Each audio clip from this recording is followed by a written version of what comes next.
The battle was over. 2 alien armies had fought to mutual annihilation on a moon that mattered to neither. The wounded lay where they fell, bleeding into the ash. Then, from the smoke, a lone human figure walked onto the field. Her name was Sophia. She carried a medkit, not a rifle. She knelt beside a Keth soldier, his chitin cracked and ichor pooling. She pressed a bandage to his chest as if it were the most natural thing in the universe. Surviving soldiers from both sides watched in silence. The idea of helping an enemy did not exist in their language of war. When she finished, she did not stay. She walked across the kill zone toward a Sorak fighter, Kala, whose breath came in shallow gasps. Before she could kneel, a Keth soldier blocked her path, rifle braced. He demanded to know why she would help the enemy. I help anyone who is hurting. She pushed past the lowered rifle and knelt by the Sorak. Her plasma cauterizer hissed as she closed a gash that would have been fatal. Through blurring vision, Kala saw the human's face above her, calm and alien, asking no questions. Across the smoking field, no one fired, no one moved. The war had paused to watch a single human do the unthinkable. Sophia moved through the wounded, marking each with a color: red for immediate, yellow for delayed, black for lost. She treated Keth and Sorak the same. A faint cry rose from beneath a collapsed plate. A small, furred hand reached out, bracing a broken rifle. She heaved the debris aside. A young creature crawled out, a civilian child, trembling and dust-covered. He clung to her, too terrified to speak. She felt the chill of his skin. A Sorak warrior blocked her exit. Claws extended, tail lashing. The threat needed no translation. This child is wounded. His species doesn't matter. The reptilian stared, hissing low. But Sophia's eyes held steady. The claws slowly retracted. She walked through the silent ranks. Weapons dipped by an inch as she passed. The impossibility of her kindness struck them mute. Kneeling to wrap the boy, she saw a Keth soldier approach. He held out a canteen, mandibles clicking. She nodded and took it. In orbit, Commander Thalric and Commander Vex each received the same footage. They watched alone, and their own codes offered no answer. Aboard his command shuttle, Thalric watched the playback a second time. His mandibles twitched. This human was a contagion. She breaks every code of war. Order the ground troops to execute her immediately. Vex studied the same feed with colder eyes. The human was not a threat. She was a puzzle, and puzzles were to be solved. Hold all fire. I want to see what she does next. No one touches her. On the ground, Sophia ran her hand through her kit. The suture packs were almost gone. She had plasma, but the wounded needed more. 7 more criticals before sundown. I can't let them die because I am short. The Keth soldier who had given water approached again. He placed his rifle on the ground and held out a sealed plasma suture pack. They ordered us to leave you without aid. I will not watch more of my wing brothers die. Sophia took the pack without a word. In that exchange, a chain of command cracked. The triage area swelled with the wounded of both sides. In orbit, the 2 commanders issued contradictory orders into a silence that was no longer theirs to command. Sophia's supplies dwindled to 3 plasma packs and a dwindling coil of suture weave. She gathered the worst cases closer, her hands never stopping. Paolo, the boy she had pulled from the rubble, crept to her side with a roll of bandages clutched in his trembling paws. Good. Now find me more. Every rat buys another hour for someone. She moved the Keth soldier racks and the Sorak fighter Kala onto adjacent cots. Their wounds were matched in severity, their nationalities a cruel irrelevance. Drink, both of you. You are no longer soldiers.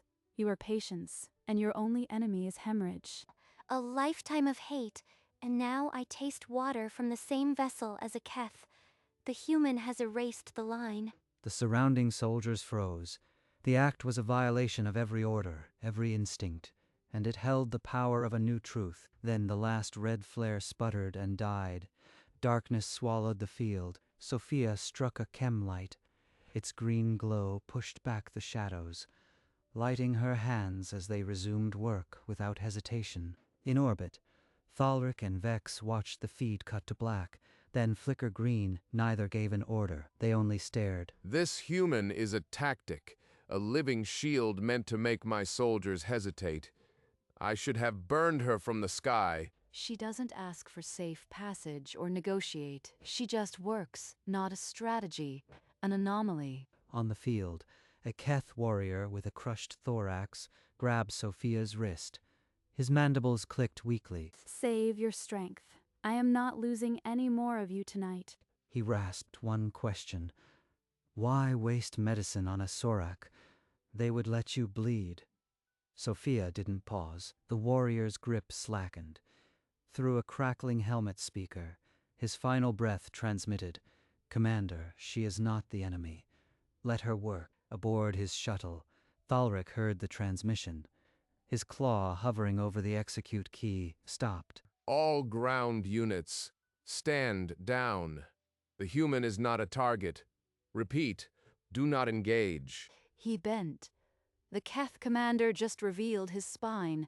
Now I need to see how far this human's reach truly goes. Sophia never heard the order. She was already moving to the next cot, leaving the dead warrior to a silence that no longer belonged to any one side. Sophia reached for a plasma pack. Empty. The last suture thread was barely enough for one wound. 12 patients still bled. 12 lives. One spool of thread. She keyed her emergency channel and spoke without preamble. This is Sophia. I need immediate medical supplies at my triage coordinates. People will die in the next hour. Any supply run gets safe passage. I will not be the reason my soldiers die without aid. Dispatch a drone with a surgical cache. Broadcast its descent. I want the Keth to witness this. A Sorek supply drone hummed low over the wreckage. Its belly opened, and a crate thudded into the ash 10 meters from the triage line. Rax, the Keth soldier Sophia had saved, straightened and limped through the silence. Under the gaze of both armies, he dragged the crate to her feet. Sophia broke the seal. Inside were Sorak coagulants, synthetic skin, sterile dressing. She added them to her Keth supplies, mixing the two on a bloodied tarp. Now they see. The human has made neutrality a weapon sharper than any blade. Thalric slammed a claw onto his armrest. The mixing of enemy supplies was the final insult.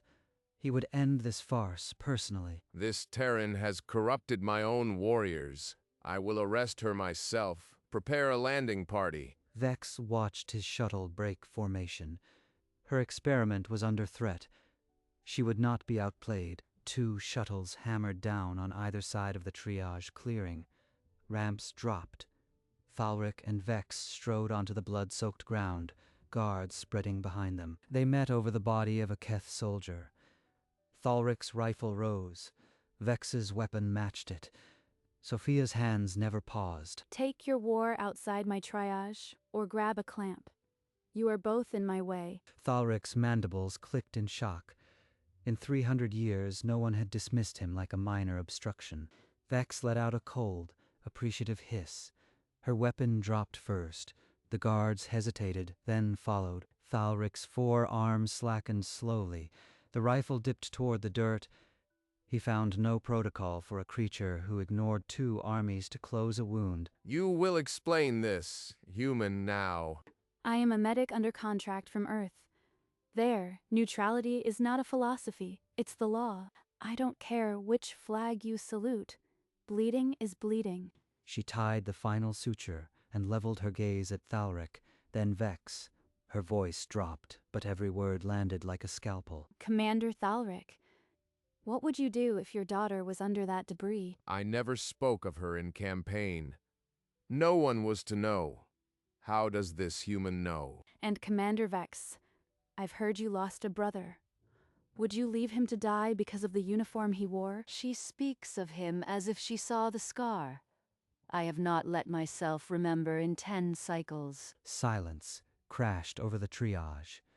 Even the wounded seemed to hold their breath, watching two commanders confront a question no war had ever asked them. Thalric's gaze fell to the Sorak soldier at his feet. For the first time he saw not a target but a being whose blood was warm. Sophia turned back to her patient. The commanders lowered their weapons to the dirt, and for that moment the field hospital felt less like a battlefield and more like hallowed ground. Sophia's next patient was a Keth with a mangled leg, bone shards jutting through chitin. She reached for a bone saw. I need 2 medics right now. This isn't a request. My field surgeon is in the shuttle. She will assist. The Sorak surgeon stepped forward, scales glistening. She knelt opposite the human, and Thalric's mandibles clicked in conflict. I will not be shamed by a reptile. Corporal, take the saw. A Keth medic joined them. For the first time, Keth and Sorak worked shoulder to shoulder, following Sophia's terse commands. Clamp here. Hold pressure. Don't let go, either of you. Bleeding doesn't ask for citizenship. The saw whined, then stilled. The leg came free. The patient lived, and both armies watched as something like hope cracked the silence. This is the only way. We work together, or we all watch each other die. Vex inclined her head. Thalric gave a single, slow nod. The field hospital had just become the one place on this moon where war was not permitted. The field hospital ran through the night, but as dawn broke, Sophia checked her chrono. 12 hours of work remained, but a larger clock was ticking. My contract ends in 36 hours. After that, I get extracted. This hospital won't run itself. Without her, the truce dies.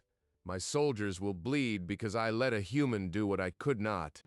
If she leaves, the Keth will say we sabotaged aid. I cannot afford to lose this ground. You cannot abandon this field. Lives depend on you. I am a medic, not a diplomat. If you want this to last, sign a neutrality code. Otherwise, I leave, and you sort it out yourselves. And if we sign, what guarantee is there that my wounded won't be executed the moment you are gone? None. But if you don't, they definitely die. I am not your conscience. She pulled out a storage satchel and began packing away non-essential gear. Her personal scanner, a spare blanket. Every movement said she was already leaving. The two commanders exchanged a look that had nothing to do with war. For the first time, they faced the same problem, and her silence was the only pressure. Thalric and Vex retreated to a corner of the triage, their argument a low hiss of clicks and scales. Sophia kept packing, her back turned. A neutrality code is surrender. My ancestors would burn my name. Your ancestors left you a war you cannot win. I will not let pride kill my soldiers. Thalric's claws flexed. For a heartbeat, they seemed ready to resume the battle right there. But then a small shape padded between them. Pelo, the civilian child, holding a scrap of tarp covered in simple marks. I made this. The hospital. You were fighting, so Sophia said art helps. The drawing showed rows of cots, green lights, and two tall figures who, in the child's scrawl, were not fighting. In this scrawl, we are just two figures by the wounded, not commanders. Without a word, the two commanders sat down at a makeshift table of stacked ammo crates. The negotiation began, mediated by a child's drawing. Sophia didn't look over, but her hands paused for half a second. The war had just found a new language. The negotiation moved in sharp, clipped bursts. Vex leaned forward, her tail utterly still. Thalric's mandibles were set in stone. I propose a temporary medical truce. Both lines hold position, but the hospital grounds remain neutral territory. And you will use the pause to tighten your siege. I need more than your word, Commander. Sophia stepped up to the table. She placed a compact biometric scanner between them, its screen already awake with readouts. This scanner reads heart rate, oxygen saturation, stress hormones. It tells no lies to anyone. Medical neutrality works because biology has no allegiance. Either you trust what the body says, or you trust nothing at all. Thalric's 4 hands stilled. Vex's yellow eyes narrowed on the steady pulse display. The data was unassailable. If the device records only the truth of the wound, then I will let it speak for the Keth. The Sorak accept this measure. Let the scanner be our witness. Across the ammo crate, an insectoid claw met a scaled hand. No paper was signed, but the truce was already alive in that grip. Sophia's wrist let out a sharp pulse. The chrono flashed, 30 minutes until extraction. Vex's hiss cut across the table. She pulled up a blank document on a datapad. Thalric dictated the first clause of neutrality. Sophia walked one last circuit of the cots, her hand resting briefly on a shoulder. A scaled claw, a chitin plate. No words. Palo darted from behind a crate and threw his arms around her leg. A tremor ran through his small body. Don't go, please. You made them stop fighting. Sophia knelt, her own exhaustion giving way to something softer. She pressed her medical emblem into the boy's paw. This means you are always part of my hospital. The medics here will protect you. You have to be brave. She straightened, lifted her packed satchel, and walked toward the clearing where her extraction beacon pulsed. The code is drafted, but she is walking away. The datapad blinked with unfinished language. 2 armies held their breath, and for the first time it was hope, not rage, that filled their silence. A corridor of silence opened. Keth and Sasorak soldiers lined the path to the landing zone, weapons at their sides, eyes on the human who had broken their war. Vex and Thalric stood at the landing zone edge. The datapad displayed the finalized code, waiting for their seals. The code requires both seals. You asked us to sign. Human, will you see it done? I came to witness patience, not ceremonies. But I'll watch. 1 claw, 1 scaled hand. They pressed their seals into the datapad. The medical neutrality code went live. The screen flashed. The scanner frequencies updated, binding both armies to a truth. Bleeding gets treated. This doesn't end your war. It only means the wounded might survive it. That's all I can give. She turned and walked up the shuttle ramp without looking back. The engines hummed to life. Through the viewport, the soldiers did not cheer. They only watched, and the silence held the weight of a new code. The shuttle lifted off, leaving 2 enemy commanders on neutral ground, holding a document neither had imagined possible. The moon shrank to a cold dot, then nothing. Sophia watched until the black swallowed it, and only then did she exhale, a release carrying the weight of the wounded, the child's cry, the ink of a signed truce. They signed. Through the cockpit speaker, the pilot's voice held a note of wonder. Sophia didn't reply. The silence was proof enough. She lifted her wrist calm.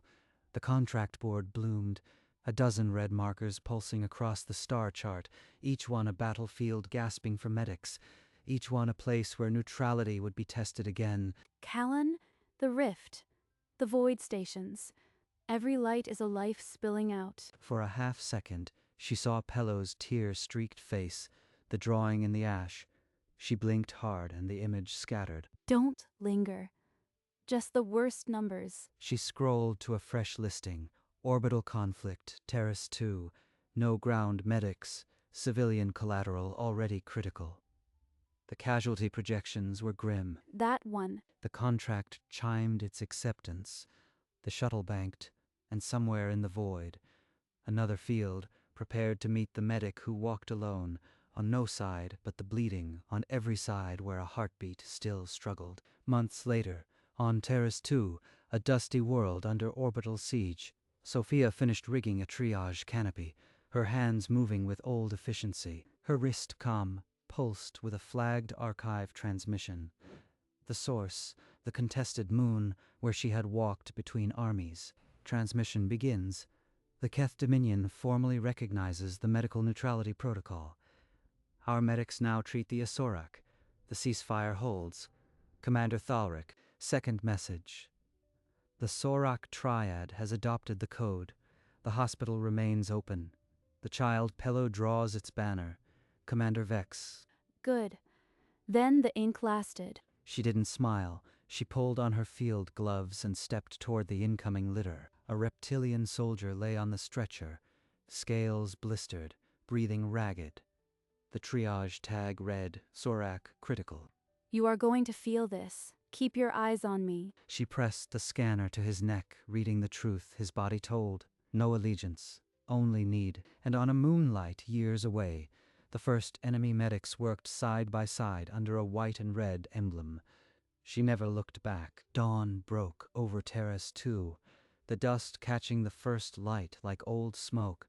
Sophia had worked through the night, her hands never still. A young Sorak medic stepped into the triage canopy, her scales still soft with youth.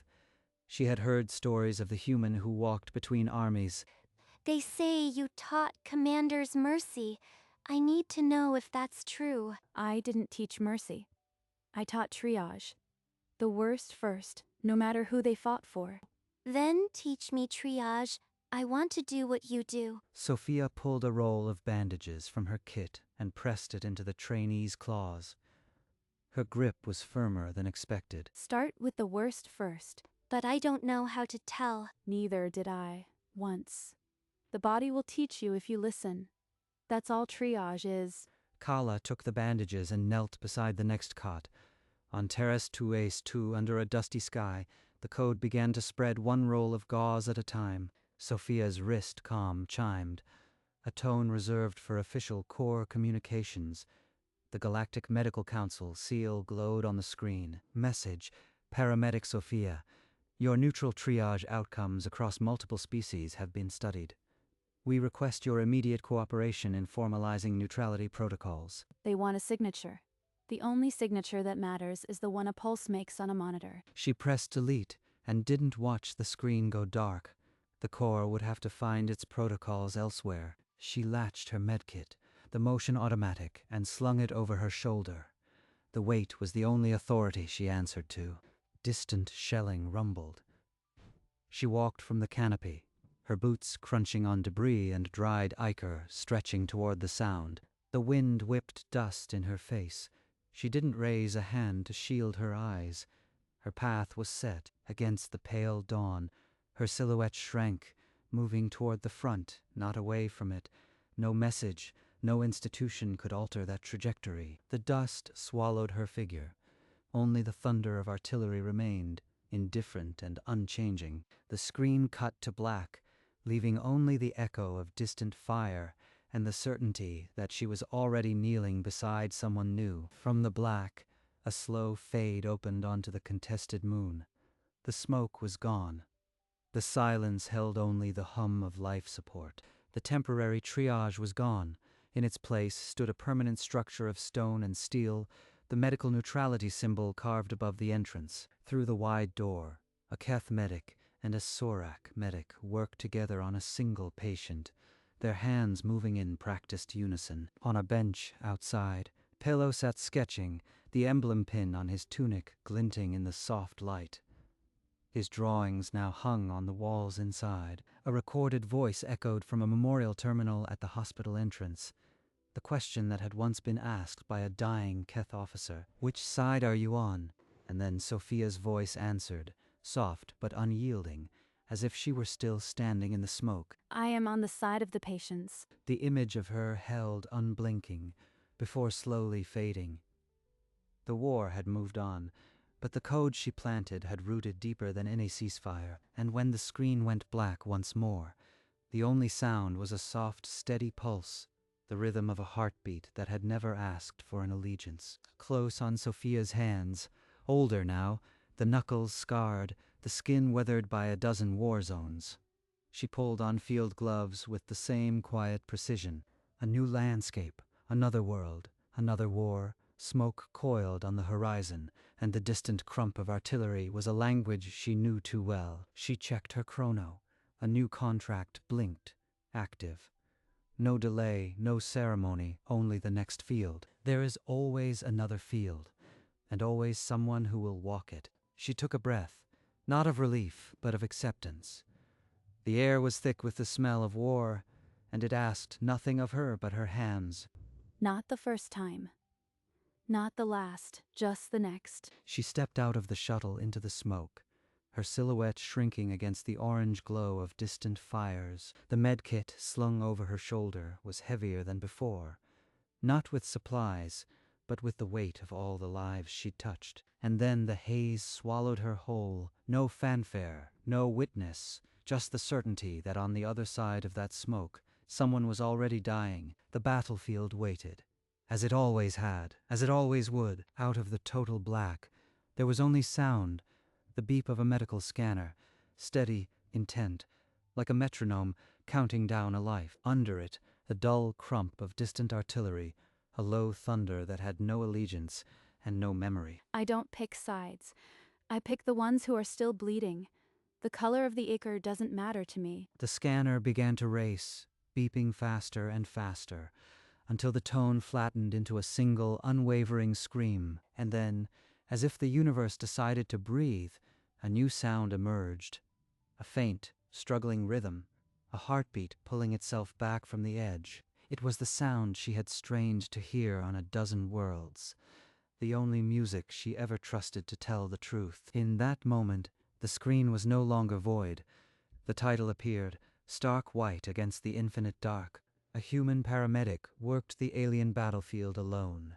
She triaged both armies, and beneath it the three words that had stopped a war. Side of the patients. The heartbeat held for one final beat, then faded into silence. The screen went utterly black, and the story of Sophia ended as it had begun, with a single life refusing to end. The hospital still stood, though the war had moved on. Silence, not shelling, filled its halls. The signed code lay on a crate, still active. It asked nothing but that the bleeding be seen. Pelu's drawing hung on the wall, two figures, no longer enemies, and a red cross between them. Her gloves lay empty on a crate, stained with the ichor of both armies. No hand filled them. In the hospital, a Keth medic adjusted a drip for a Esorak. The war was over for them. The scanner she left behind beeped steadily, reading a heartbeat that had no flag, that had no flag. The child who had drawn the truce now wore a medic's pin. His lines had become law. On a distant battlefield, a new paramedic pulled on gloves, and the cycle turned. The sign above the door read simply, "Side of the patients." The moon had learned, and somewhere in the dust, a figure walked into the smoke, because there is always another field.